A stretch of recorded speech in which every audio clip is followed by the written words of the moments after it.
Je regarde un tour un peu et je me suis dit, tiens, je ne savais pas qu'il y avait tant de personnes dans notre église qui faisaient le marathon de Montpellier. Il y en a peut-être 2 ou 3, je ne sais pas. Merci d'être là ce matin. Nous allons poursuivre donc la série qui a été commencée il y a quelques semaines en Éphésiens, l'épître aux Éphésiens, et nous sommes dans la fin du chapitre 1er. Ça a été introduit par David Guiraud il y a quelques semaines, qui a parlé de ce sujet délicat de la prédestination, mais qui souligne le plan de Dieu qui a été émis avant la création du monde, dit Paul. Et je crois que c'est le fil rouge qui traverse toute la Bible, depuis la Genèse jusqu'à l'Apocalypse. Ensuite, Ian Newberry, dans un deuxième message, a parlé du fait que nous sommes rachetés par la grâce de Dieu. Et c'était toi qui as parlé de ça? Pardon. Chris Lorimer. Rachetés par la grâce de Dieu et avec un héritage formidable dans les cieux, ça décrit la merveille de la grâce de Dieu manifestée en Jésus.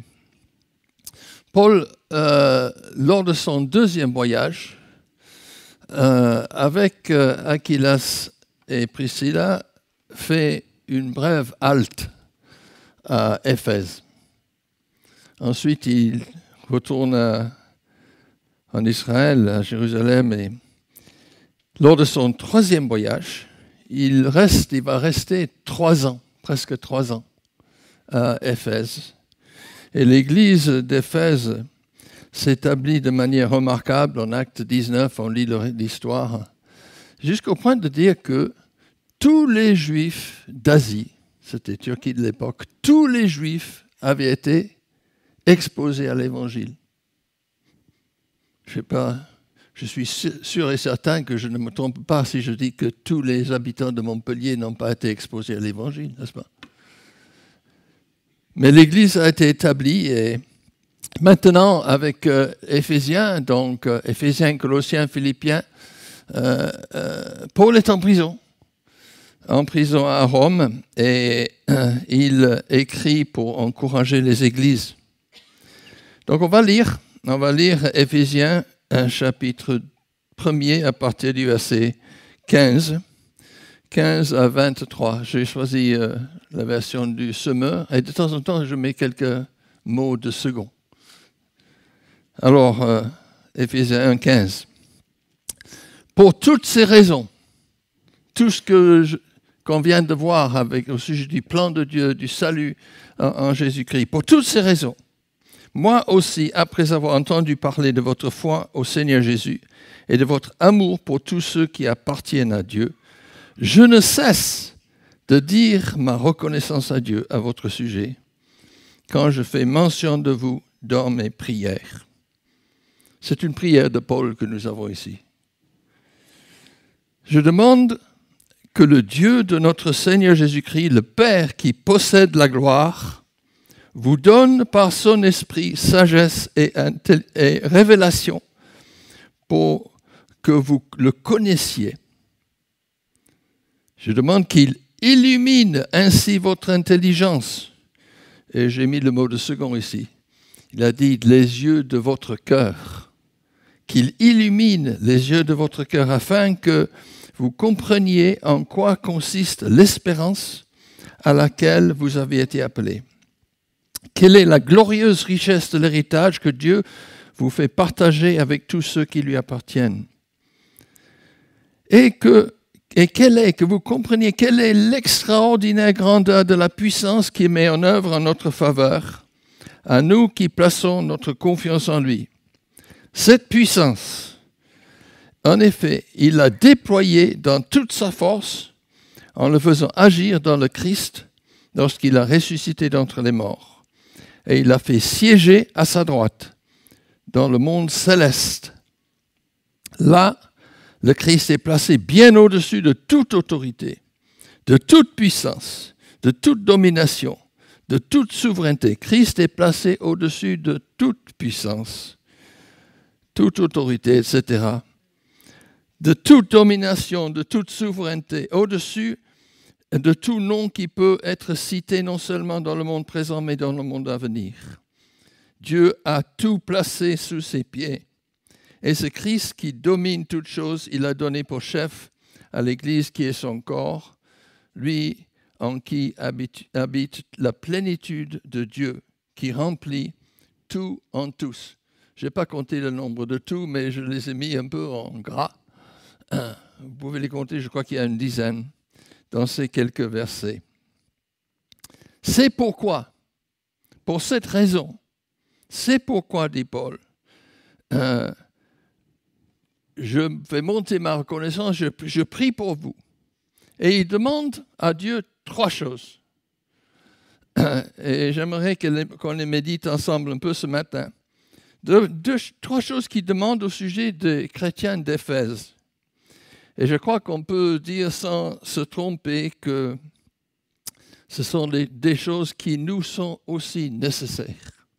Aussi nécessaires que la preuve que c'était nécessaire pour eux, c'est que quelques années plus tard, on lit en Apocalypse chapitre 2, verset 1er, une reproche que Dieu fait à l'église d'Éphèse. Parce que vous avez quitté votre premier amour. Ce qui justifie certainement la prière de Paul pour eux.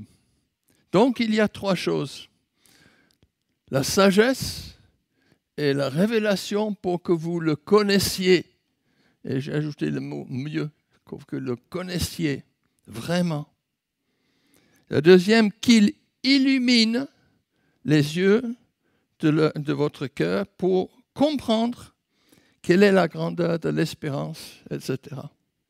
Et troisièmement, pour que vous puissiez comprendre l'extraordinaire grandeur de sa puissance envers nous. Regardons ces 3 choses. D'abord, mieux connaître Dieu. Mieux connaître Dieu. Ils étaient déjà ses enfants. Nous sommes déjà ses enfants si nous avons accepté Jésus. Par adoption, Paul dit, nous sommes enfants de Dieu. Nous sommes héritiers avec Jésus, héritiers de tout ce que Jésus a, qu'il partage et qu'il partagera avec nous pendant toute l'éternité. Mais la question qui se pose, c'est comment? Comment vivre cette foi sans se lasser? Ce qui est arrivé aux Éphésiens plus tard. Certes, nous avons la Bible. Nous avons la Bible que nous pouvons lire, et même le Deutéronome, n'est-ce pas? Moi, je termine le Deutéronome là. Et si on parle de connaître Dieu, afin que vous puissiez connaître Dieu, dit Paul, à des chrétiens qui sont déjà nés de nouveau, n'est-ce pas? Je crois que Lévitique et Deutéronome, envers et malgré tout, sont très importants parce que ça montre quelle était la sainteté de Dieu et qu'est-ce qu'il fallait pour pouvoir rentrer dans sa présence. Grâce à Dieu, comme disait Lez, nous n'avons pas besoin de faire toutes les choses qui leur sont demandées. Mais comment connaître Dieu mieux? Qu'il vous donne par son esprit sagesse et révélation pour le connaître. Dans l'Évangile de Jean, chapitre 14, verset 26, alors que Jésus va partir, sera crucifié le lendemain, Jésus dit à ses disciples, « L'Esprit Saint que le Père enverra en mon nom vous enseignera toutes choses et vous rappellera tout ce que je vous ai dit. » Il semble qu'ils étaient aussi oubliés que nous. Jésus les connaissait. Moi, je suis convaincu que beaucoup de mes problèmes, beaucoup de nos problèmes et de nos doutes des fois sont là parce que nous avons une compréhension approximative de qui est Dieu. Dans ces versets, Paul souligne la vérité de la Trinité. Je ne vais pas m'étendre là-dessus. David l'a mentionné. Dieu le Père, qui se révèle dans son Fils Jésus-Christ. Et Jean dit dans son évangile, il était Dieu et il est Dieu, n'est-ce pas? Et le Saint-Esprit qu'il nous a donné lorsque nous avons donné notre vie à lui. Oui, Dieu. Qui est Dieu? Qu'est-ce qu'il est pour nous? Jean, dans son évangile, chapitre 1er, verset 8, dit « Personne n'a jamais vu Dieu ». Pourtant, il y a un verset dans l'évangile, quelque part, il me semble que Jésus dit « Celui qui m'a vu a vu le Père ». C'est difficile un peu de saisir cette réalité. Personne n'a jamais vu Dieu. Dieu, le Fils unique qui vit dans l'intimité du Père, nous le révèle ou nous le fait connaître. 10 secondes. Dieu, si tu es chrétien, Dieu, ton Père, veut que tu le connaisses. Et connaître, c'est un mot particulier parce qu'il l'utilise pour même les relations entre un homme et sa femme, n'est-ce pas? C'est une intimité particulière. Dieu veut que tu aies avec lui cette relation d'intimité parce qu'il est amour. Le Saint-Esprit est là pour nous y aider dans cette tâche qui ne sera jamais finie, parce que Dieu est infini, n'est-ce pas? Nous allons découvrir des choses au sujet de Dieu en éternité que nous ne connaissons pas aujourd'hui. Rav Chalice, avec qui j'ai appris beaucoup, a dit il me semble peut-être que l'arc-en-ciel, il y a combien de couleurs? 7, 8? 7, 8? Il a dit, je crois qu'on va en voir d'autres couleurs quand on sort au ciel. Ou la gamme musicale, n'est-ce pas, Newman? 8 notes. Eh bien, il y a d'autres notes que nous ne connaissons pas encore, que nous allons apprendre dans l'éternité. Dieu est beaucoup plus grand que ce que nous pouvons imaginer. Je me dis, pourquoi le Seigneur a mis tant de force pour maintenir ce livre entre nos mains, alors que d'aucuns, à travers l'histoire du monde, il y a eu toutes sortes d'attaques à travers les siècles pour l'éliminer. C'est parce que c'est sa parole et c'est en elle qu'il se fait connaître en Jésus. Il se fait connaître dans la création aussi, c'est vrai, les psaumes le disent. Dans sa parole, nous pouvons le connaître. Et c'est là qu'il parle à nos cœurs. Donc, ce livre est tellement important. La deuxième chose, au verset 18, c'est qu'il illumine les yeux de votre cœur pour comprendre l'espérance. Et j'ai mis sur ma feuille, il faut une illumination. Pourquoi? Parce que nous sommes plongés dans ce monde. Et ce monde nous impose un véritable lavage de cerveau. Si nous le réalisons, oui ou non. Je pense qu'il y a au moins 2 aspects importants que je soulignerai. Et d'abord, c'est la vision matérialiste du monde.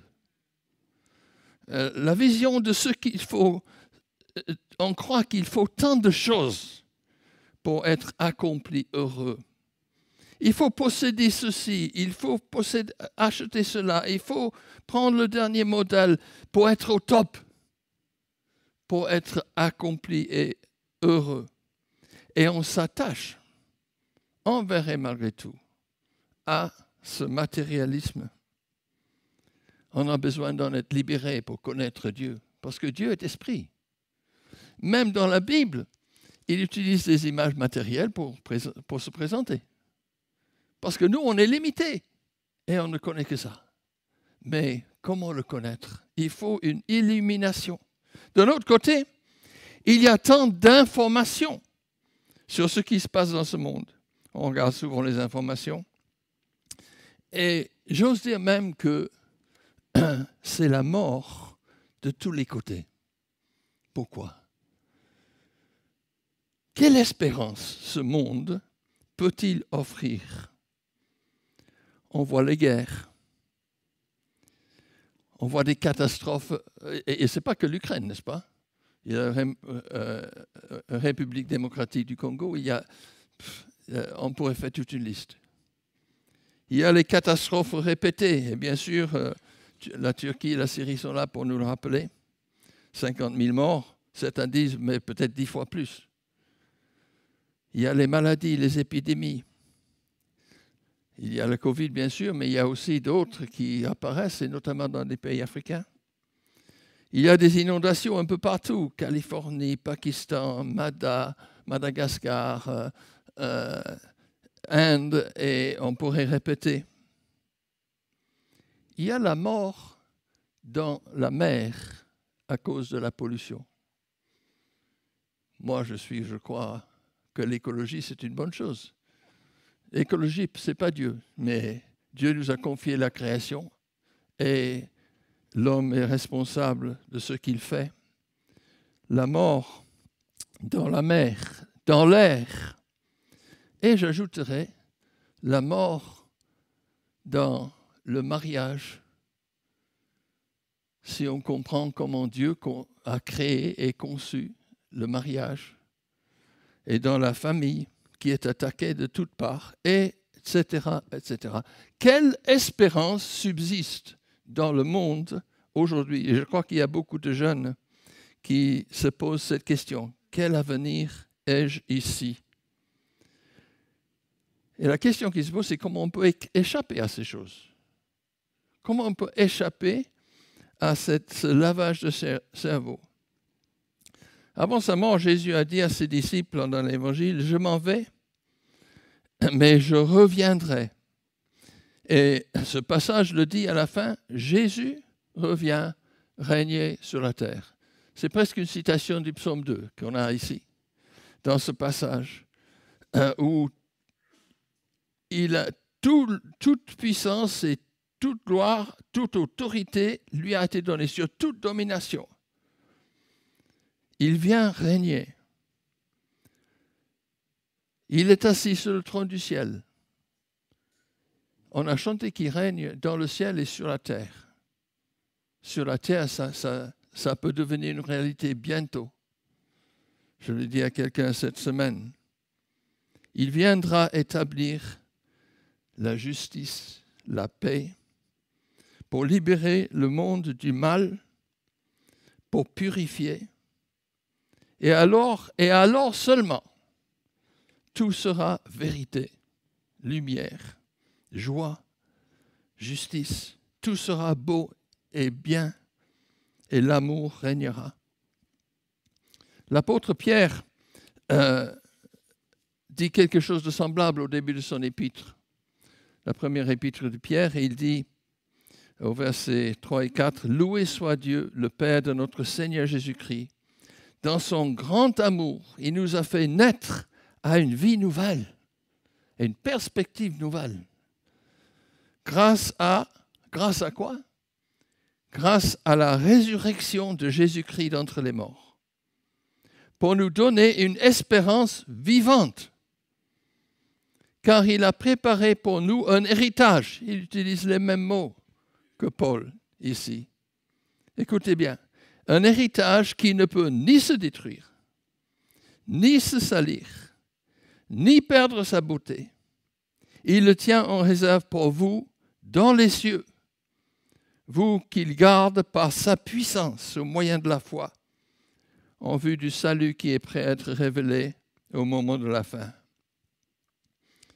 Pour garder une telle espérance, eh bien, de quoi est-ce qu'on a besoin? On a besoin de le connaître mieux, c'est sûr. On a besoin aussi que le Seigneur nous donne cette nouvelle perspective, non pas celle que le monde nous donne. Mais on a besoin aussi, en troisième lieu, de ce qu'il appelle cette extraordinaire puissance, l'extraordinaire grandeur de la puissance qu'il met en œuvre en notre faveur. Le prochain cliché, oui, c'est la liste que je viens de faire. La prochaine, on peut passer.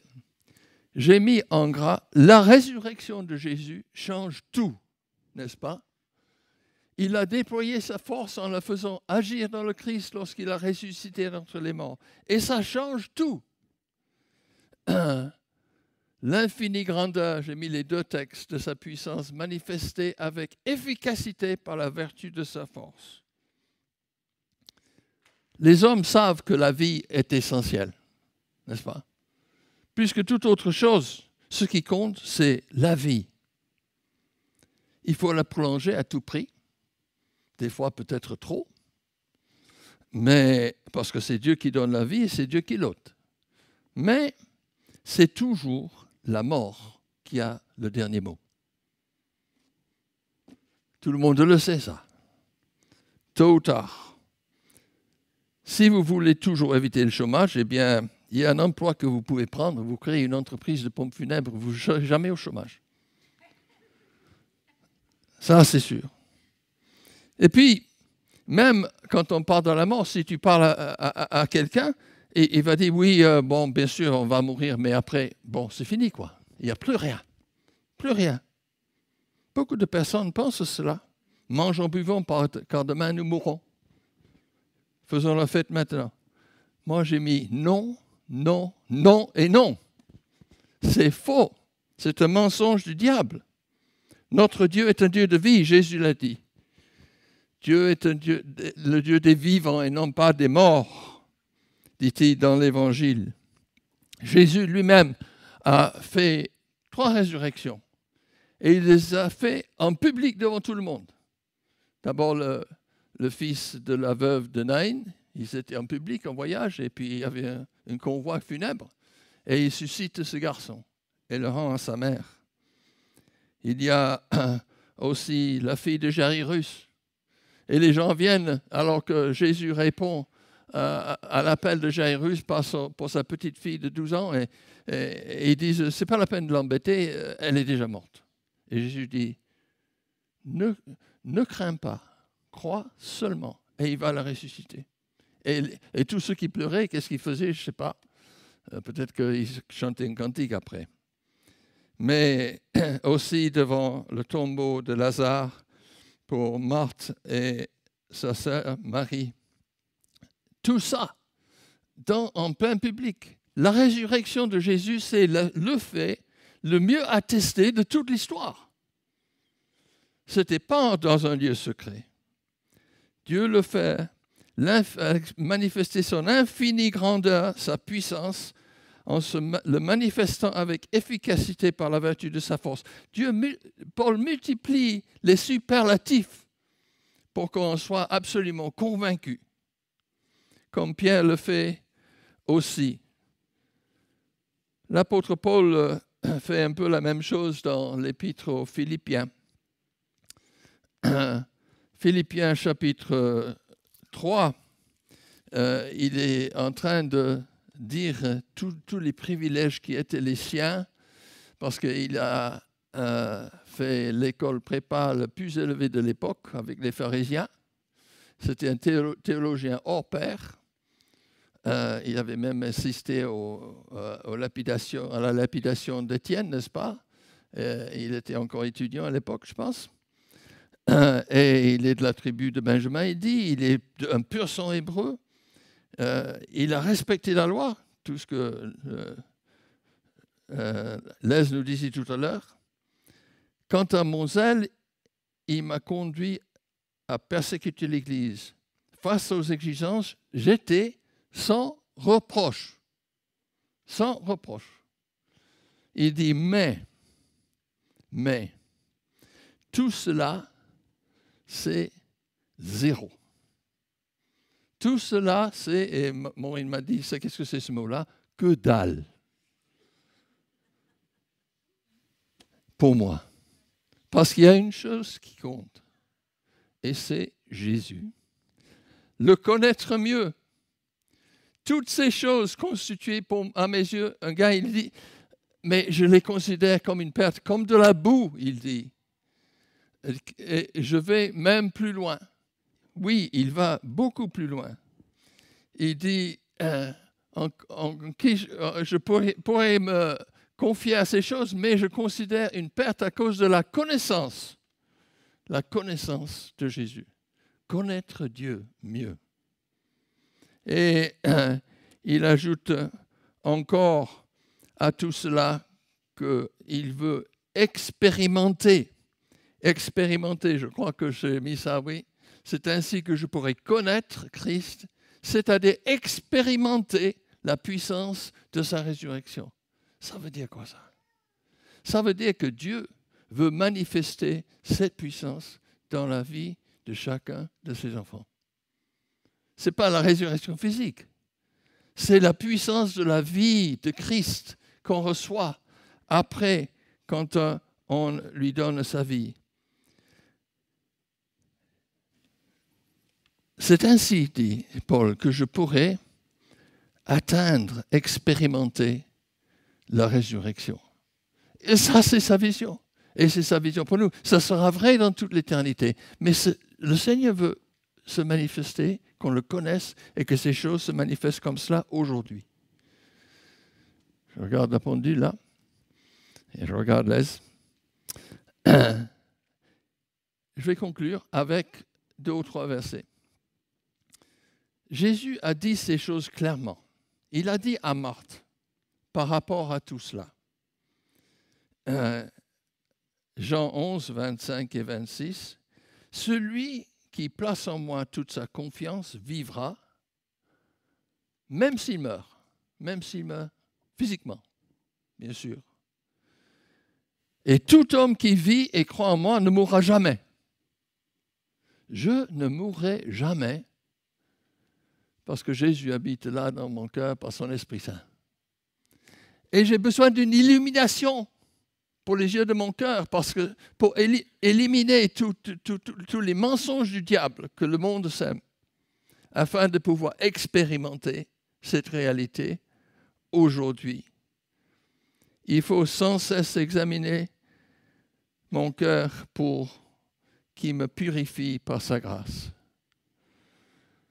Ensuite, Jean 17, verset 14, là c'est Jésus qui prie. Éphésiens, c'est Paul qui prie. Ici, c'est Jésus qui prie pour ses disciples parce qu'il va partir. Et 2 fois en 3 versets, il dit la même chose au sujet de ses enfants, de ses disciples. Ils ne sont pas du monde. Comme moi, je ne suis pas du monde. Je te prie de les préserver du mal. C'est une question de perspective. Paul dit la même chose aux Colossiens au début du chapitre 1er. Je n'ai pas mis ce verset, mais vous pouvez le regarder. Colossiens 3, versets 1 et 2. Il dit, regardez les choses d'en haut. Si vous êtes mort en Christ et vous êtes ressuscité, regardez les choses d'en haut. La perspective est ailleurs et l'espérance est ailleurs. Tout le reste va passer. Bon, des fois, Maureen dit, ce qui est visible se voit, mais ce qui est invisible demeure éternellement. La Bible nous le dit. Donc, chers amis, Jésus prie pour ses disciples. Et la Bible dit, Épître aux Hébreux, que Jésus prie aussi pour moi.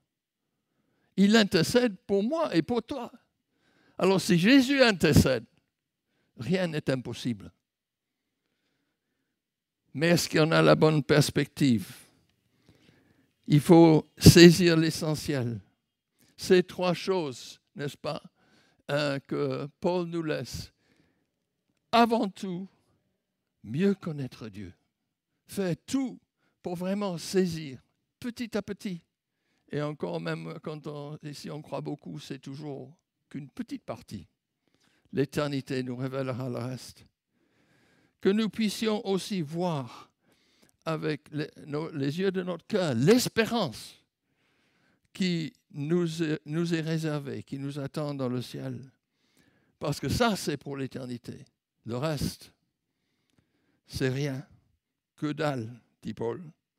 Que nous puissions aussi voir se manifester en nous et autour de nous l'infinie grandeur de sa puissance. Le monde a besoin de cette bonne nouvelle. Ça, c'est la bonne nouvelle. Et c'est seulement Jésus qui peut leur montrer en agissant à travers la vie de ses enfants et de son peuple. Alors que le Seigneur nous encourage et qu'il nous aide, Jésus prie, Paul a prié. Prions les uns pour les autres, prions pour l'Église, prions pour les autres églises de Montpellier, prions pour l'Église de Dieu, afin que, comme pour les Éphésiens à l'époque, tous les Juifs avaient entendu la bonne nouvelle. Amen. Que le Seigneur